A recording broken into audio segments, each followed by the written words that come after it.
Notre histoire commence avec une petite fille nommée Matsuri. Sa mère, souvent absente, la laissait fréquemment seule. Comme tout enfant en quête de compagnie, Matsuri rêvait d'avoir un grand frère avec qui jouer et se sentir protégée. Un jour, alors qu'elle est affalée sur le canapé, elle allume la télévision et tombe sur un groupe musical nommé Tarzietto. 3 garçons au style remarquable qui la fascinent immédiatement. C'est le genre de groupe qu'on voit une fois et dont on devient instantanément fan. 3 ans plus tard, Matsuri a grandi mais reste complètement accro à la musique de Tarzietto, toujours composée des mêmes 3 frères, l'aîné Haruka, le cadet Azusa et le benjamin Masato. Puis, un jour ordinaire, sa mère l'appelle pour lui annoncer une grande nouvelle. Elle va se remarier et son futur époux a déjà des enfants. Matsuri va donc avoir des frères. Son cœur déborde de joie. Elle rentre chez elle, impatiente de rencontrer sa nouvelle famille. Mais en entrant, elle est sous le choc. Ses nouveaux frères ne sont autres que les membres de Tarzietto, le groupe qu'elle idolâtre depuis son enfance. Imaginez sa surprise. 1 mois plus tard, Matsuri vit avec eux et est transférée dans leur école. Dès le premier jour, elle les surprend en pleine dispute, loin de l'image harmonieuse qu'ils projettent à la télévision. Le manager du groupe lui conseille de garder secrète sa relation familiale avec eux pour préserver leur image. Elle accepte, ne voulant pas nuire à leur réputation. Plus tard, en feuilletant des magazines qui vantent l'unité des frères, elle réalise que tout cela n'est qu'une façade, ce qui la blesse profondément. Déterminée à les rapprocher, elle organise une petite fête en tenant compte des goûts de chacun. Cependant, la fête tourne au désastre avec une nouvelle dispute, cette fois à propos d'un gâteau. Matsuri, épuisée par ses efforts, tente de calmer la situation en exprimant son amour pour la chantilly, mais personne ne l'écoute. Azusa essaie de séparer Haruka et Masato pour la protéger, mais elle explose de frustration et lance une tarte qui atterrit sur Azusa. Les 3 frères sont stupéfaits, n'ayant jamais vu Matsuri perdre son calme. Elle s'évanouit sur le coup. Pris de panique, ils la mettent au lit et veillent sur elle, inquiets. À son réveil, il s'excuse d'avoir gâché ses efforts et Matsuri présente ses excuses à Azusa pour la tarte. Ce moment marque un tournant. Ils décident de dormir ensemble comme une véritable famille. Dès lors, l'ambiance s'améliore. Matsuri assiste aux répétitions du groupe, admirant leur dévouement. Le jour du concert arrive. Matsuri apporte des encas qu'elle a préparés avec soin. En chemin, elle heurte accidentellement un garçon et s'excuse avant de partir précipitamment, sans réaliser qu'elle a fait tomber son badge, que le garçon ramasse. Il semble la reconnaître. Elle trouve la loge du groupe et remet la nourriture au garçon, mais Azusa est absent. Ils expliquent qu'ils préfèrent être seuls avant les spectacles pour se concentrer. Elle décide de lui apporter son plat préféré. Azusa paraît distant et pensif. Elle tente de le rassurer, affirmant sa foi en lui. Soudain, il lui avoue qu'il l'aime réellement et ne la considère pas comme une sœur. Matsuri est bouleversée, ne sachant que répondre. Elle lui souhaite bonne chance et s'enfuit, le cœur battant. Le concert commence, l'ambiance est électrique. Matsuri, au milieu de la foule, est fière. Mais elle repense aux mots d'Azusa, ce qui la trouble. Soudain, une panne d'électricité plonge la salle dans l'obscurité. Matsuri lève son téléphone, incitant le public à faire de même, créant une atmosphère magique. Émus, les frères poursuivent leur performance jusqu'à la fin. Cette nuit-là, Azusa remercie Matsuri pour son geste et lui avoue officiellement son amour. Elle est sous le choc, incapable de réagir. Le lendemain, encore perturbée, elle se promène seule après l'école. Haruka la rejoint, agissant comme si de rien n'était, et lui propose de rentrer. Lorsqu'elle lui demande comment il l'a trouvée, il répond qu'il a son GPS enregistré pour veiller sur sa petite sœur, ce qui la touche malgré le côté intrusif. Soudain, le garçon de la veille réapparaît. Il s'agit de Subaru, un ami d'enfance de Matsuri et des frères. En la reconnaissant, il exprime sa joie de la revoir, la considérant comme une petite sœur. Ils se prennent dans les bras, tournoyant de bonheur, comme dans une scène d'anime romantique. En apprenant qu'elle est désormais la sœur adoptive des membres de Tarzietto, Subaru demande à lui parler en privé. Haruka, bien que méfiant, accepte. Assis à l'écart, ils évoquent leurs souvenirs d'enfance. Subaru révèle qu'il est devenu idole pour elle. Matsuri lui souhaite bonne chance, mais Subaru a d'autres intentions. Il l'embrasse sur la joue et lance un regard rufard défiant à Azusa, signifiant que la compétition commence. Après cette rencontre nostalgique, Matsuri est troublée, d'autant plus qu'Azusa a tout vu. Le lendemain, en sortant de l'école, Subaru l'attend, confiant. Elle tente de l'éviter, mais il la rattrape, lui rend son badge perdu et insiste pour la raccompagner. En chemin, il lui déclare qu'il ne renoncera pas et souhaite être son prince charmant. Matsuri est nerveuse, ne sachant comment lui avouer qu'elle a des sentiments pour Azusa. Le jour suivant, elle a enfin son premier rendez-vous avec Azusa. Il l'emmène visiter un vieux manoir, puis dîner dans un restaurant face au palais. La soirée prend une tournure inattendue lorsqu'un employé demande à Azusa de remplacer un acteur pour jouer le rôle d'un prince dans un événement. Il accepte, à condition que Matsuri soit la princesse. Ils participent à la pièce et malgré les masques, leur connexion est évidente. À la fin du spectacle, emportée par l'émotion, Matsuri se déclare. Le lendemain, elle panique d'avoir avoué ses sentiments et évite Azusa toute la journée. Il remarque son comportement étrange et vient lui parler. Finalement, elle lui confie ce qu'elle ressent. Il comprend et lui dit qu'ils n'ont pas besoin de se précipiter. Soulagée, elle le serre dans ses bras, heureuse d'être comprise. Le jour suivant, alors qu'il quitte l'école, un élève montre à Matsuri une photo d'elle avec Azusa, menaçant de la publier avec une légende insinuant qu'ils sont en couple. Matsuri nie, affirmant qu'ils sont simplement frères et sœurs. Mais le garçon insiste. Il s'agit de Yamato, membre du groupe de Subaru. Il veut comprendre ce qui la rend si spéciale pour que deux idoles soient amoureux d'elle, et propose qu'il fasse semblant d'être en couple. Malgré son malaise, Matsuri accepte pour éviter la diffusion de la photo. Lorsqu'ils apparaissent ensemble à l'école, les élèves sont stupéfaits, et Yamato annonce sans hésiter qu'elle est sa petite amie. Gênée, elle se réfugie seule sur le toit. Yamato la rejoint, cherchant à savoir si elle et Azusa sont réellement ensemble. Elle nie et sa sincérité le touche. Il décide alors de supprimer les photos et de tenter de se rapprocher d'elle sincèrement. Plus tard, il lui parle d'une opportunité. L'agence recherche une fille pour apparaître dans le clip du premier single du nouveau groupe Prism. Il propose de la recommander. Voyant là une chance de se rapprocher d'Azusa et de se sentir à sa hauteur, Matsuri accepte. Azusa la soutient immédiatement, lui assurant qu'il ne sera jamais un obstacle à ses rêves. Les frères l'encouragent également. Le lendemain, elle tourne le clip en tant que princesse convoitée par les 4 membres de Prism. Subaru, Yamato et Kei. Le tournage se passe à merveille et le groupe gagne en popularité. En parallèle, Matsuri tente de maintenir la routine avec les frères de Tarzieto, allant jusqu'à établir un planning pour les repas, car elle est occupée par les entraînements. Le temps passe et le jour tant attendu du tournoi de basket de l'école approche. Matsuri décide d'y participer, malgré son manque d'expérience, car la grande gagnante aura droit à une performance exclusive de Tarzieto. Cependant, les autres filles de l'équipe n'apprécient pas l'idée d'une débutante sans talent parmi elles. Elles se moquent d'elle, rien de ses erreurs et planifient même des sabotages. Lors d'un moment tendu, une joueuse tente délibérément de lui lancer le ballon dessus, mais Yamato intervient pour la protéger. Elle le remercie, mais préfère s'entraîner seule. Yamato comprend rapidement que cette décision est liée à Azusa et lui conseille de se concentrer sur l'amélioration de ses compétences. Matsuri prend ce conseil à cœur et s'entraîne.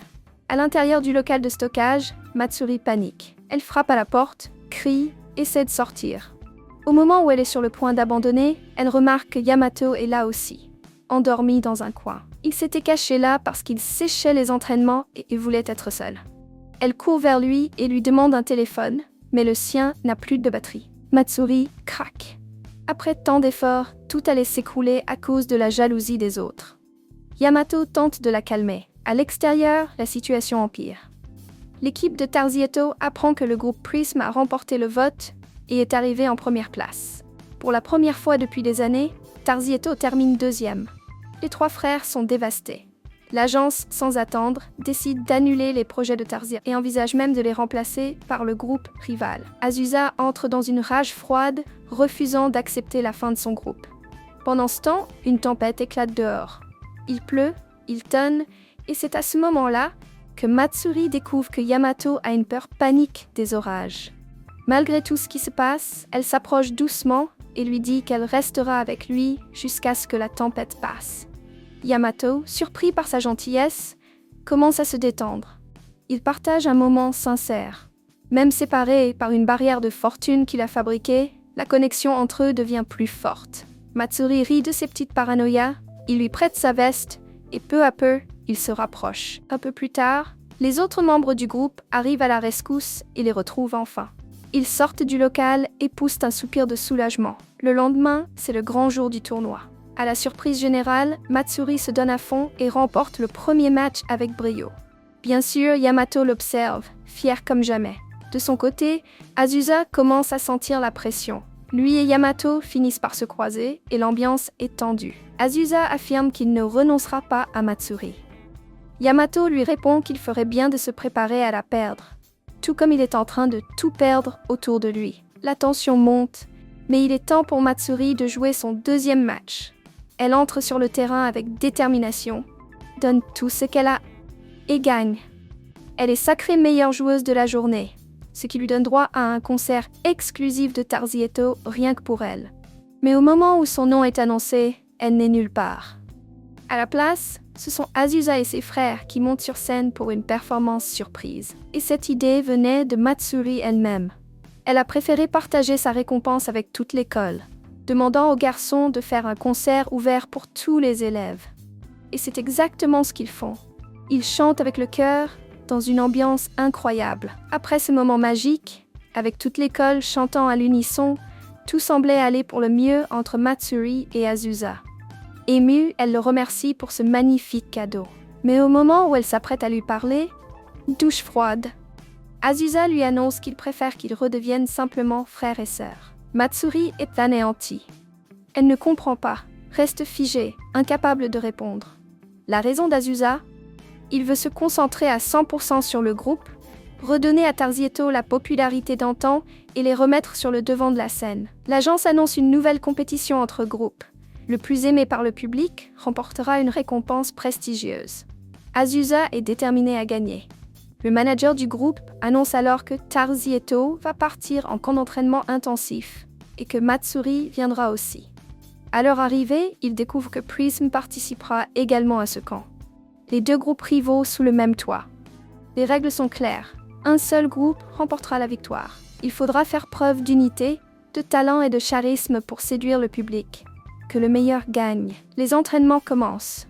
Tarzieto s'y consacre à fond. Lors d'une pause, Matsuri tente d'apporter de l'eau à Azusa, mais il l'ignore complètement. Ses frères remarquent bien cette distance étrange, mais ne comprennent pas pourquoi. Le soir venu, la neige commence à tomber. Matsuri sort seule pour admirer les flocons. Elle tombe sur Subaru. Il se remémore les bons souvenirs. Il la serre dans ses bras et lui promet de la protéger pour toujours. Mais Matsuri s'éloigne. Quand Subaru lui demande si elle aime encore Azusa, elle tente de nier. Mais il voit clair dans son jeu. Elle est bel et bien amoureuse. Plus tard dans la nuit, Matsuri part seule à la recherche d'un bracelet offert par Azusa qu'elle a perdu. Azusa, inquiet, part à sa recherche et la trouve dehors, grelottante. Elle insiste pour continuer à chercher, car ce bracelet a une énorme valeur sentimentale à ses yeux. Mais le froid devient insoutenable et Matsuri finit par s'évanouir. Azusa la porte en courant jusqu'à la chambre, la soigne avec douceur et le lendemain, elle se réveille en meilleure forme. L'ambiance entre eux s'adoucit. Elle prépare à manger pour tout le monde et Azusa la félicite, tout comme ses frères qui fondent devant les talents culinaires de Matsuri. Mais le calme ne dure pas longtemps. Soudain, les journalistes débarquent au camp d'entraînement. Ils ont mis la main sur une vieille photo de Subaru et Matsuri ensemble et commencent à répandre des rumeurs selon lesquelles ils seraient en couple. Comme si cela ne suffisait pas, ils prétendent que c'est grâce à cette relation qu'elle a participé au clip du groupe Prism. Totalement faux, bien sûr. Mais les dégâts sont déjà faits. L'agence panique. Subaru reçoit l'ordre de rester discret et de ne plus sortir. Et pour couronner le tout, l'entraînement du groupe Prism est suspendu. Matsuri est dévastée en lisant les commentaires haineux et se sent responsable. Azusa tente de la rassurer, lui disant que trop se soucier de tout ne ferait que l'épuiser davantage. Malgré cela, Matsuri veut agir. Elle va voir Subaru et lui propose de donner une interview pour démentir les rumeurs, mais il refuse. Il ne veut pas qu'elle s'expose et se blesse encore plus pour lui. Elle insiste. Lui rappelle qu'il a toujours été un ami fidèle depuis l'enfance et qu'il ne mérite pas de traverser ça seul. Subaru, ému, la remercie et lui avoue qu'il l'aime. Il lui demande toutefois de rester en dehors de tout ça. Il réglera le problème seul. Peu après cette conversation, Matsuri rentre chez elle, mais reçoit une demande inattendue de Kei, l'un des membres de Prism. Il lui demande de se changer et de le rejoindre quelque part, car il a besoin de son aide d'urgence.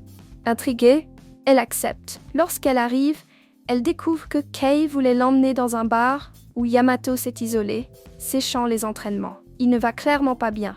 Kei confronte Yamato et lui demande de revenir aux répétitions. Mais Yamato, démoralisé, dit qu'il ne voit plus de sens à tout ça. Il est épuisé, démotivé et pense que rien ne vaut la peine. Matsuri tente de lui parler aussi. C'est là qu'il lâche une bombe. Il est lui aussi amoureux d'elle. Matsuri reste sans voix, incapable de gérer ses émotions. Et comme si ça ne suffisait pas, les deux garçons qui l'avaient agressé auparavant refont surface. Cette fois avec leurs téléphones en train d'enregistrer. Ils menacent de tout publier sur Internet, affirmant que les idoles ne sont que des menteurs prêts à tout pour plaire. Ils exigent que Yamato avoue que tout est faux et qu'il ne se soucie que de sa célébrité. Matsuri, excédée, leur jette un verre à la figure. Elle prend la défense de Yamato avec force. Elle crie que leur groupe est réel, qu'ils travaillent dur et que personne n'a le droit de salir ça. L'un des types, furieux, la pousse violemment, presque contre une vitre. Mais Azusa surgit au dernier moment et la rattrape, se blessant à sa place. Il est emmené d'urgence à l'hôpital avec une vilaine coupure. Le manager de la bande lui annonce que le médecin a recommandé du repos. Les frères d'Azusa sont soulagés d'apprendre qu'il et Matsuri vont bien. Elle raconte que c'est Yamato qui l'a aidé à se rendre à l'hôpital et le remercie sincèrement. Mais au sein de Tarzieto, l'ambiance est tendue. Le manager décide que le groupe se retire de la compétition. Pour lui, ça n'a plus de sens de continuer avec un membre blessé. Yamato essaie de les faire changer d'avis, mais la décision semble irrévocable. Pourtant, Azusa refuse d'abandonner. Il veut monter sur scène, même blessé. Alors que tout le monde commence à faire ses adieux, Matsuri aussi s'apprête à partir. Mais Azusa la retient et lui demande de rester.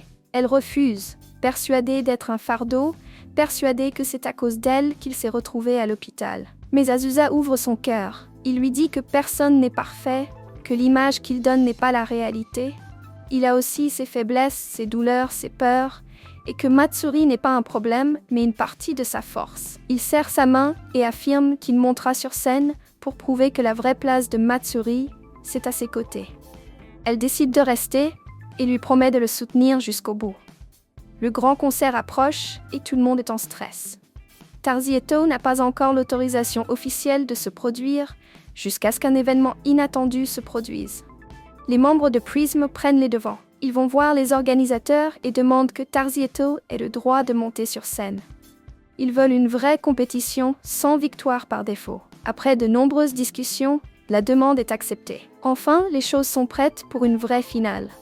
Les garçons de Tarzieto reprennent l'entraînement, même si Azusa est encore en convalescence. Il s'entraîne dur, malgré sa blessure. Matsuri reste à ses côtés, filmant les répétitions, les aidant comme elle peut. Tout pour les motiver. Le jour du concert arrive. Azusa souffre encore, mais n'envisage pas de renoncer. Avant de monter sur scène, il demande à Matsuri de rester en coulisses. Il dit que sa présence lui porte chance, que ses yeux sont sa force. Le groupe Prism est le premier à passer. Leur performance est explosive, pleine d'énergie. Le public est en délire. Ils donnent tout ce qu'ils ont. Puis, avant d'entrer, les garçons de Tarzieto remercient Matsuri. Grâce à elle, ils ont surmonté leur dispute et sont redevenus une vraie équipe. Ils montent sur scène à leur tour. La cohésion entre eux est palpable. Leur lien est fort. Mais soudain, un imprévu. Au milieu de la chanson, Azusa tombe à genoux. Son corps n'en peut plus. Pourtant, au lieu de laisser la scène, ses frères s'agenouillent avec lui et transforment ce moment en une partie de la chorégraphie. Le public ne voit que du feu. C'est fluide, naturel, puissant. La foule est en extase. Même les membres de Prism en coulisses sont bluffés. Et Matsuri, depuis le coin de la scène, a les yeux pleins d'étoiles. Elle voit combien ils ont évolué, combien ils se sont battus pour en arriver là. Elle déborde de fierté. À la fin du concert, elle court les rejoindre. Elle leur dit combien c'était incroyable. Et cette fois, Azusa ne fuit plus. Il la ramène chez elle. Là, il lui dit qu'il veut être avec elle, vraiment. Qu'il est prêt à protéger leur amour et à équilibrer ça avec sa carrière. Après tant d'épreuves, ils sont enfin réunis. Solides, déterminés, prêts à affronter l'avenir en couple et en tant qu'idole. Ils ont traversé des disputes, des jalousies, des conflits avec les fans, des sabotages, des blessures et des sacrifices. Mais à la fin, c'est l'amour, les efforts et le courage d'aimer qui ont triomphé. Et ainsi se termine l'histoire. Une belle victoire, pas seulement pour le groupe, mais surtout pour Matsuri, cette fille autrefois seule qui a trouvé sa place au cœur du tumulte.